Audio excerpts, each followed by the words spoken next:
বাংলাদেশের প্রতিরক্ষা সক্ষমতা আরো শক্তিশালী করার লক্ষ্যে গুরুত্বপূর্ণ এক সরকারি সফরে তুরস্কে অবস্থান করছেন বাংলাদেশ সেনাবাহিনীর প্রধান জেনারেল ওয়াকারুজ্জামান। 5 দিনের এই সফরে তিনি তুরস্কের সশস্ত্র বাহিনীর শীর্ষ কর্মকর্তাদের সঙ্গে দ্বিপাক্ষিক বৈঠকে অংশ নিচ্ছেন। পাশাপাশি দেশটির অত্যাধুনিক প্রতিরক্ষা শিল্প কারখানা পরিদর্শনের কথা রয়েছে।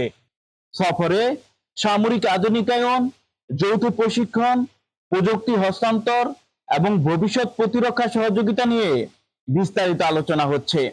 বিশ্লেষকদের মতে এই সফর বাংলাদেশের জন্য অত্যন্ত গুরুত্বপূর্ণ, কারণ বর্তমানে তুরস্ক বিশ্বের দ্রুত বিকাশমান প্রতিরক্ষা প্রযুক্তি উৎপাদনকারী দেশগুলোর অন্যতম।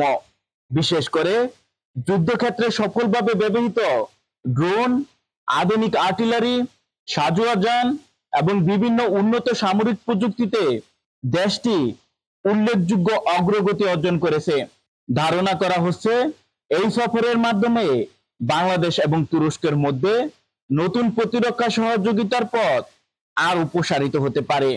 আধুনিক সামরিক সরঞ্জাম সংগ্রহ, প্রযুক্তি হস্তান্তর এবং দেশীয় প্রতিরক্ষা শিল্পের সক্ষমতা বৃদ্ধির বিষয়ে ইতিবাচক অগ্রগতি আসতে পারে। এদিকে বাংলাদেশের দীর্ঘমেয়াদী সামরিক আধুনিকায়ন পরিকল্পনা ফোর্সেস গোল 2030 বাস্তবায়নের কাজও এগিয়ে নিচ্ছে।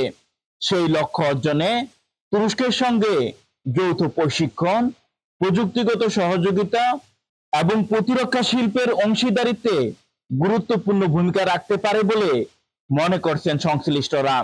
সাম্প্রতিক বছরগুলোতে ঢাকা আঙ্কারার মধ্যে প্রতিরক্ষা সম্পর্ক ধারাবাহিকভাবে শক্তিশালী হয়েছে, আর সেনাবাহিনী প্রধানের এই উচ্চ পর্যায়ের সফর দুই দেশের কৌশলগত অংশীদারিত্বকে গভীর করবে বলে আশা করা হচ্ছে।